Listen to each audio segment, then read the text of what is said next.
He has seen it all. Please give your warmest reception to Shri Shekhar Kapur. Please join us on stage, sir.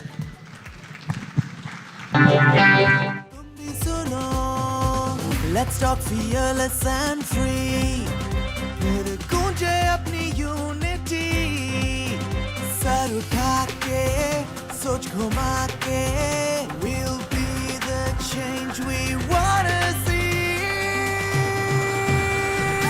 Ideas of India. Yeah, ideas of India. Ideas of India.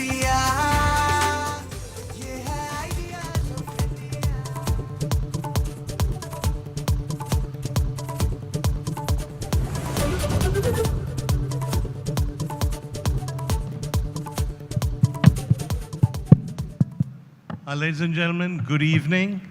I've known my guest for longer than either of us would care to remember, but what has always struck me about him is that yes, he's in the business of dreams. He's made blockbusters, he's made films like Mr. India, which have got everyone dreaming, but he is also himself essentially a dreamer. I don't know how many of you know this, but he had a really successful and prosperous career in London. His uncle, Devanand, sold him the dream of becoming a movie star. He gave it all up, came to India, became a star, acted in films, decided that what he really wanted to do was directing, followed that dream, made big hits, then decided perhaps he would do it abroad. He went abroad, made even bigger hits. He now works at his own pace. He does what he wants, but he never ever forgets that he's a dreamer. Is that fair? I'm not a filmmaker. You're not a filmmaker? I'm not when I was 24 as a chartered accountant, Yeah. I realized that there was one word that I was going to drop from my life. And that was? Well, Delhi mein all the middle class people, he's doing very well for himself. So when they said he's doing very well for myself as a chartered accountant, I said, that's not what I want. So I dropped the word career. I've never ever followed a career, ever. I've said that's one word. I'm just going to go on an adventure of self-discovery. So how many people in this room have been on an adventure of self-discovery and give up everything else? Anybody? Oh, there's one hand. Come on, guys. One brave right, person. You see? So go on an adventure of self-discovery and, no, that word I can't use, everything else. Use it. Right? Okay. So, yeah, no, that's, Yeah. particularly that's what people say, but you haven't made a film for some time. What have you been doing? I said, I've been discovering myself. Yeah. True. But that's your career, no? You walked away from money, you walked away from security. It's been just an adventure, and you do what you want to when you want to. That's fair? You know, Meera, you won't remember, once we were sitting in London, I was going to buy this very expensive house, and I was going to borrow a lot of money. Yeah. So she looked at me carefully, because Meera has known me for years. And she said, if you borrow that kind of money, you take that kind of debt, you won't be a free man. Do you remember? He said, don't do it. And so I didn't do it. Right. I would have been a very rich man. That house is worth about 200 times what it was, Meera. You made me poor. Right? Okay. Yeah.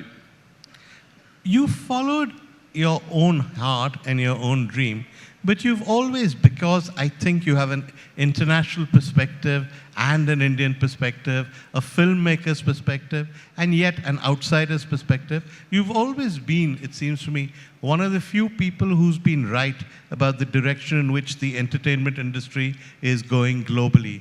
I'm trying to remember which city it was. We were at an IFA Awards symposium, and I was moderating, and I said to you, what's going to happen? And you said the future of cinema is not Hollywood, it's not India, it's global cinema. A day will come, and I remember this quote exactly, when Spider-Man will swing from his web, come down, take off his mask, and it won't be the kind of Peter Parker you're used to. It'll probably be an Asian guy. And at that stage, the idea of a superhero who had an Asian origin seems so unlikely. It may not have happened with Spider-Man, but it's come to pass. The whole Marvel universe is full of people from all over. Black Panther, which has taken black superheroes who we never thought were possible, is the highest grosser of these superhero films. So tell us where you see the world going. I think the winds of change are coming.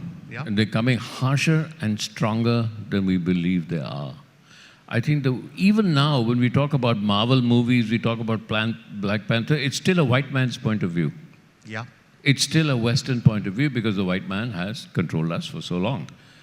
What going to happen in that context is that Asian films, African films, all of them will come from a different narrative. The narrative has to change.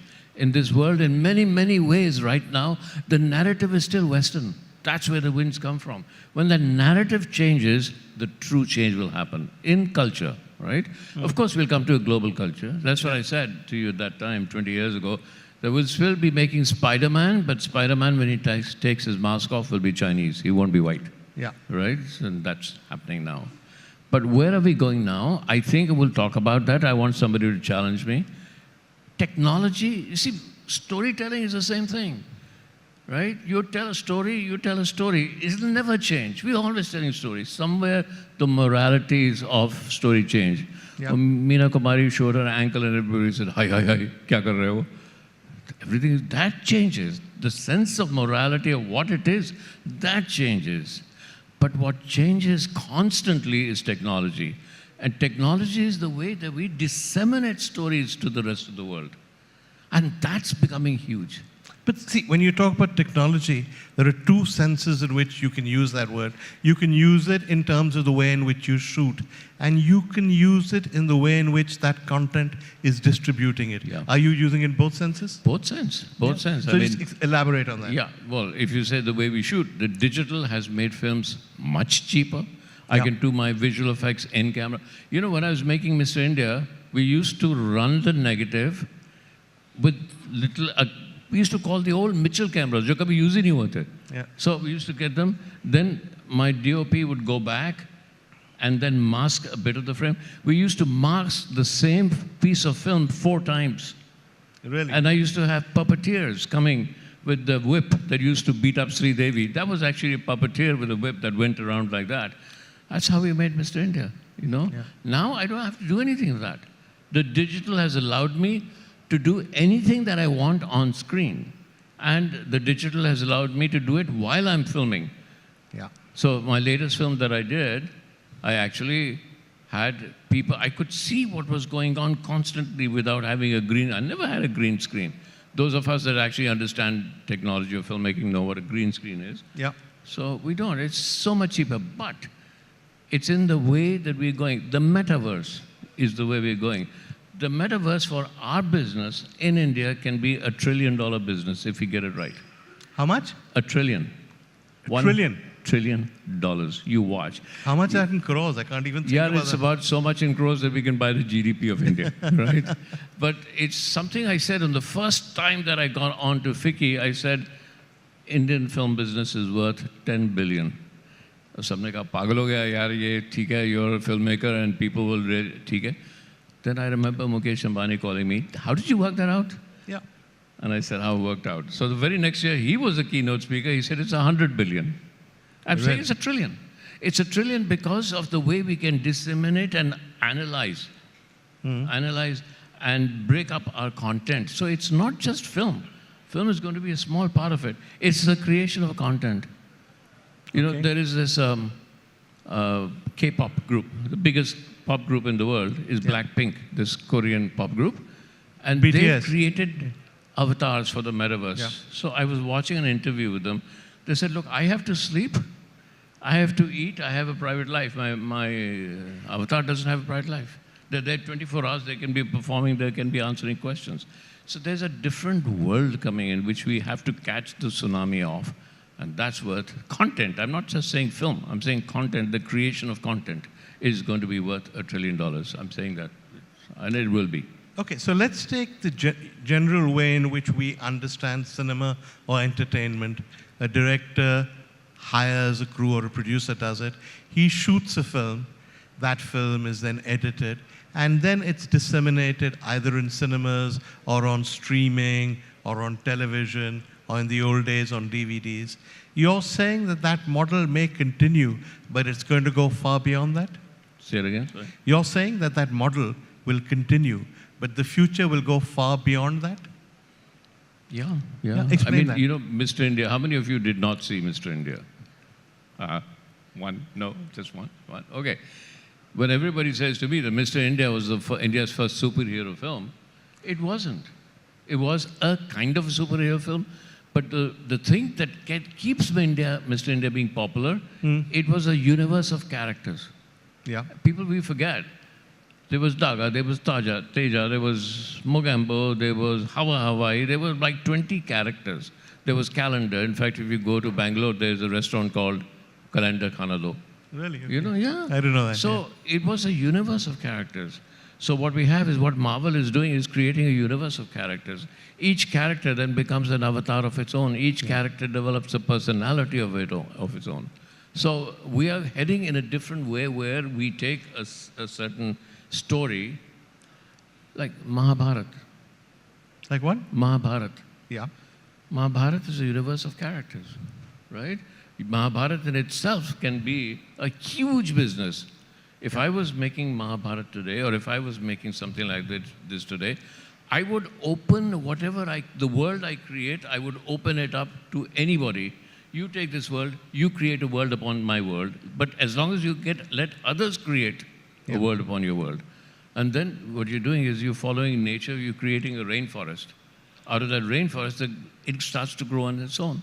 Yeah. And just, you know, I was at a conference of IP and somebody asked me, what do you tell your lawyers these days? I said, in the future, can you get me IP for 15 minutes? That's all I need, 15 minutes. That's it? Not 75 years, 15 minutes. If I cannot disseminate my product in the metaverse in 15 minutes, then somebody else will take over. Okay. Okay. We're talking about the idea of a metaverse, of a family, of a universe, and we're talking about India. As far as I know, it's never been done in India. Has anyone taken like a character from, say, Mr. India or any other film and built another film around him? I don't think so. Too much echo. Yeah, I know, the audio is not great. I don't think anyone has built a universe around characters in India before, have they? No, it's easy to do. If you make Mahabharat, you got to... So let's take Mahabharat as an example. Assuming I came to you with an unlimited budget, and I'm not going to be able to do it, but maybe Mukesh Ambani can do it. There are a lot of people who can do it. And we gave you the Mahabharat and said, create a universe around it. What would you do? I would just create a platform called Mahabharat. Yeah? Yeah, and I would tell individual stories. In streaming, in cinemas, what else? Streaming, cinema, multiverse, any new technology that comes. And I would allow people to create their own Mahabharat. You know, we can go back. There was no one Mahabharat. The Gutenberg press came in, and the moment you had to publish it, you had to create one Mahabharat. Usse pehle, Mahabharat was a spoken idea. Yeah. There was a million Mahabharats. Everybody would have their own interpretation of Mahabharat. So now we have that opportunity in the metaverse, in the new technology, of opening Mahabharat out to people telling the Mahabharat in their own way. There was no one way. There were a million ways to tell Mahabharat, till we had to compress it to telling a story in one book or two books or three books. Now it's open again. When you say that we can become a $100 billion industry, what do we have to do to get there? You know, the great thing about India is, A, free our minds. Yeah. Right? Two, what we have to do is we have the technology, we have the technologists, we have all of that here in India. My guess is we'll do it. We'll do it. We just have to free our minds. That's what creativity is about, is freeing your imagination. You've worked all over the world, so you're the right person to ask this question to. How does creativity in the Indian entertainment industry compare to the world? Compared to the rest of the world? Compare to the rest of the world? Well, I think we're very creative people. We are a land, and we are a land of great storytellers, and we tell stories all the time. Constantly, you pick up the newspaper and you think you're reading news. No, you're reading a story. You pick up the next paper, you know, everything is a story. We are amazing storytellers. But from a filmmaker's point of view, from the time that I say action and I say cut, I'm in the zone of a filmmaking. The politics of what goes on before you can get to action and the politics of what happens after you say cut is different all over the world. So it's politics and organization that's different. if you talk, I mean, look, we are all becoming very similar to each other. Yeah. But I used to say this, that making a film in the West is like going to the supermarket. It's all organized. You pick up thing here, and you pick up this here, pick up this here. This is my film. Making a film in India was like going to the Chor Bazaar. You never quite knew what you were getting, but there's an adventure in the chaos of Chor Bazaar. So when I went to the West, I missed that adventure. I missed the chaos of creativity, because ultimately, it's out of chaos that creativity arises, Yeah. not out of structure. So sometimes I find the structure of working in the West too constricting, boring. Right? There's this story, you can tell me if it's true or not. You did The Four Feathers, which I don't think anybody thought of as a commercial subject, though you had Heath Ledger. But from what I understand, you did it because you'd never shot a cavalry charge before. You thought it was an adventure, it was going to be a lot of fun. That's fair, that's true, right? There was another reason for me doing Four Feathers, because Four Feathers was one of the most colonial stories ever told. It was, yes. Four Feathers, the two versions of films that I saw, were the most colonial films. They was irritated. They used to call the Arabs fuzzy wuzzies. Really? Yeah. Actually call them that, yeah? Yeah. So I thought, could I take their most colonial story and make it anti-colonial? Ah, okay. So that was it. Because it was based in history when the British troops went to save Gordon. Gordon was in Sudan. This is Gordon of Khartoum, who later became famous, yeah? And I thought, well, he wasn't supposed to be in Sudan. What was he doing? Yeah. What were British troops doing in there? What were they doing? They were a colonial troops. So I just wanted to turn a very colonial film into an anti-colonial film. Which you did. But also, people, again, you can tell me if this is wrong, say that unlike most Miramax movies, you went in and started shooting even before the script was ready, but you were able to do it because you knew how to improvise, having worked in India. Is that true? Yeah. It is true. Yeah.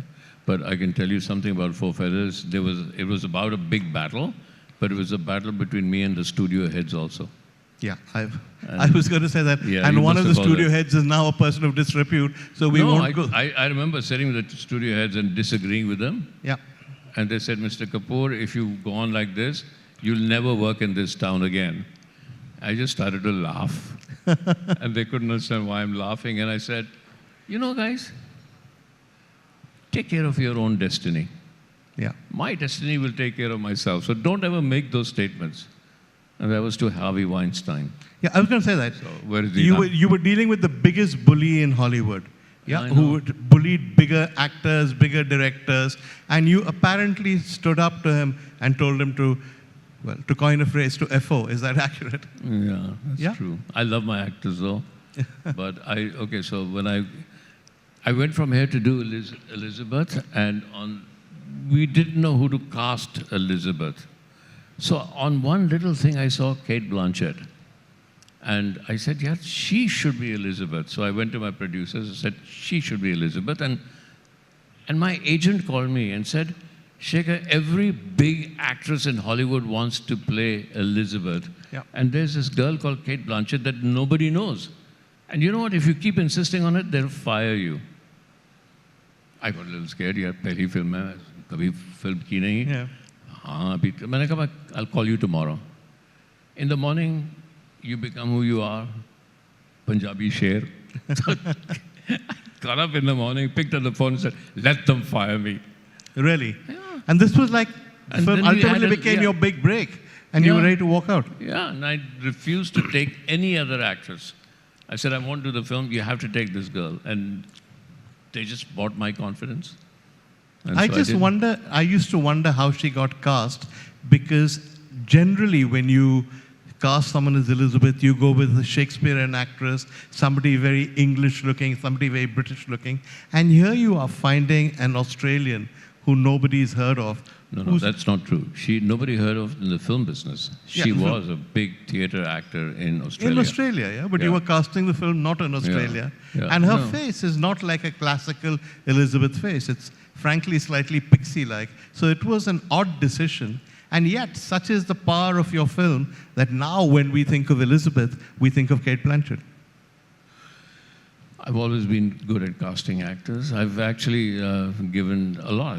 I can think of six or seven major actors today who got their first break with me. Tell me. Eddie Redmayne. I didn't know that. What was he in?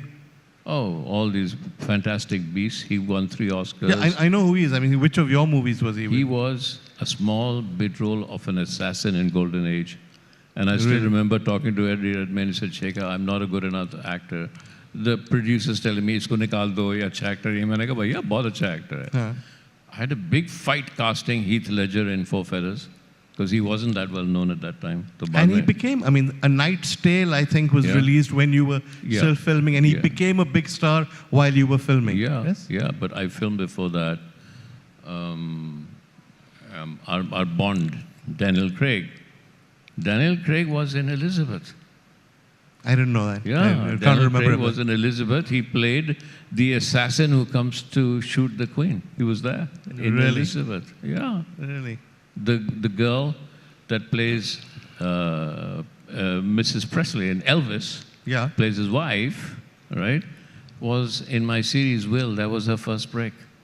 Wow. So it's like there's an adventure in casting people that nobody knows and exploring them and giving them a chance. But you come from India, your background, at least when you did Elizabeth, was mainly Hindi cinema. What gives you the confidence to go in there and tell these guys who've been doing this all their lives, this is the right person? I know you've never heard of such and such person, but I think he or she is right. Where does that confidence come from? Meera Nair. She did it before I did. She was there, right? Yeah. No, it's just, if you believe in something, you might as well believe in something. That's what I say. If I had believed in having a career, I may not have done it. Yeah. I've never, ever been scared of losing. I've never been scared of losing. ठीक है. But I've been afraid of doing somebody else's bidding and losing. At least let me lose in something doing something I believe in. Then I don't mind losing. But to lose because somebody else is telling you what to do, and then you do that, and then you lose, you'll never forgive yourself. True. How spontaneous are you as a filmmaker? I've mentioned the Four Feathers experience, but people who shot with you say that when you go in, you have an idea, and the script is there, of what the scene should be, but you shoot it many different times in many different ways, and they're not sure which version will end up in the final cut. Is that accurate? I've never done that. Here's what I do. I am like anything else, I plan like I'm going to war, as if the bullet can come from any time, like a general going to war. And then when I get to the set, the moment must give me the first idea. The moment has to play itself, because the moment makes the film. So I find any which way to put myself into chaos. I panic. I tell myself, today, Shekhar, today they'll all find out that you were a con man, right? So I keep telling myself all of these things so that when I get to do my first shot, I have absolutely no idea. Despite days of planning, I have absolutely no idea what to do. Because panic to me is the fundamental driver of creativity often. So when you panic, you don't know anything. All you're doing is getting your ego out of the way. You're getting your mind out of the way. And then things start to emerge. So Kate and I used to have this joke. And I said, okay, Kate, so what do you think you want to do with this shot? She says, Shekhar, you're doing it again. You're panicking yourself. I said, yeah, I don't like, because we all believe that structure works. Yeah. There is no structure. Structure is our greatest illusion. Control is our greatest illusion. There's only chaos. Everything that arises that actually makes sense and becomes huge is chaos. Creativity arises out of chaos. So for all the planning, I have to throw myself constantly into, it's what you and I are doing right now. Yeah. You ask me what are we going to talk about? Let's throw it into chaos. Yeah. Something will come out of that. Creativity, life comes out of chaos and ends in chaos, right? How much of the chaos is really chaos? You said that you plan them in some ways before you go on. It's other people to whom you say there is nothing ready. So is there a calculated element to the chaos? Yeah, it has to be. You have to create it because you are spending $500,000 of somebody else's money every hour. Sometimes in a big film, that's what you're doing. So you have to create the illusion of control. Yeah. So when people say, what are you doing? You have to make sure that people think you know what you're doing. And you have to make sure that you don't know what you're doing. Right? So no wonder all of us die So it's a of sort of schizophrenic double people. bluff. Yeah. Yeah, because if I know, did Picasso know the painting that he was going to paint? Yeah. Right? Now, if he knew the painting that he was going to paint, why would he paint? You only paint because you don't know. Right? You don't know.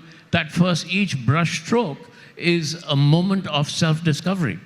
So why do art? Why leave chartered accountancy when I used to do it, if there's no moment of discovery in every moment that you are creating? That's what it's all about. Okay, interesting. It's an interesting process. I don't know any other director who works with that process. So that's pretty much your own style, no? I don't know, but I do. So And it works. yeah. Okay, a couple of questions that I didn't think you wanted to talk about. I'm going to ask them anyway. The first is, you're the first person I've interviewed, and you say to them, you know, you've had this film release, and everybody's talking about it. Let's mention the film. And you say, I don't want to talk about it. No, So well, why don't you want to talk about your new movie? Well, it's doing really well, but nobody here has seen it, right? Yeah, but I think they're curious about it. We're now, like, as you said, in a global information age, so everyone knows Jemima Khan is involved. Everyone knows the film has created a great sensation. It's all over Twitter. My friend Satnam Sanghera, the British journalist, tweeted, I cried after seeing the film. So we're not in such a backwater in India. Right. We do see this stuff. No. What's love got to do with it? The reason I wanted to do it, because the main character is a girl addicted to Tinder. Yeah. And I was always wondering, because all of us, all our lives, we are looking to find love. It's this great mystery that we think exists. It may not, but but intimacy, the need for intimacy exists. From the time that we were born and we put on a mother's chest, that's an intimate moment. And till the way we die, we want to hold somebody's hand. That's an intimate moment. It's a lifelong search for intimacy, and we just confuse ourselves. So it was... Hang on, I'm going to stop. You're saying that when we say that everyone is searching for love, it's not necessarily love they're searching for, it's intimacy. It's intimacy, yeah. Because we have a fundamental desire to share. The fundamental desire of all human beings is to be intimate with something, or somebody, or with your environment. And so I was very keen to explore the story of a girl that is looking for intimacy in constant casual sex. Can you find intimacy? Can you find in love? The main character is that, as reflected against her best friend who's getting an arranged marriage. So for me, that arranged marriage became a reflection of the modern world. Yeah. Because I wouldn't dare be on Tinder. सब पूछेंगे मुझसे Shekhar Kapoor Tinder पर क्या कर रहा है? So I wouldn't dare be on Tinder. But that's why I got attracted to that script. And that's become What's Love Got to Do with it. And presumably you're as happy with the film as it's turned out the way everyone else is? Are you as happy with the way the film has turned out as everybody else seems to be? I'm never happy with any film that I've ever done. I thought you would say that. Turned out. Ever. You can't be. And it's only when I convince myself that I can only watch my film again when I've convinced myself that I didn't make it. Yeah. It's not my fault. Then I can see it dispassionately. Otherwise, you're still looking at every film, every cut, and saying, oh, this was wrong. That's not how I should have done it. That's the process of evolution. The process of creativity doesn't stop with the end of the film. Yeah. You know? Well, even with Van Gogh, when he painted the sunflowers, I'm told they had to snatch the painting away from him because he wanted to start off all over again. So that's the nature. Your nature as a creative person is, your creativity cannot, there's no end to the creativity. There's no end point. And the second question, which I didn't tell you I was going to ask, but which everybody wants to know the answer to, is, are you going to make a Hindi film? Am I going to make a Hindi film? Yeah. Do you have a Hindi film? Is there a Hindi film in your future? Are there any producers here? See, not one hand went up, said, Shekhar, come make a Hindi film. How many of you want me to make a Hindi film? Well, there you are. Eh? Really? Okay, then I'm going to make a Hindi film. I promise. I promise it. Yeah, absolutely. That's something to look forward to. Ladies and gentlemen, Shekhar Kapur. Thank you, sir. Thank you very much. Thank you very much, Mr. Kapur. Just the sheer range of your filmmaking is unmatched, unparalleled. And I think if anybody can pull off Mr. India in the metaverse, it's going to be Shekhar Kapur. I'd like to invite on stage Rajesh Agrahari, founder of Rajesh Masale, to kindly hand over a memento to our honorable guest. We'll have help to carry it for you.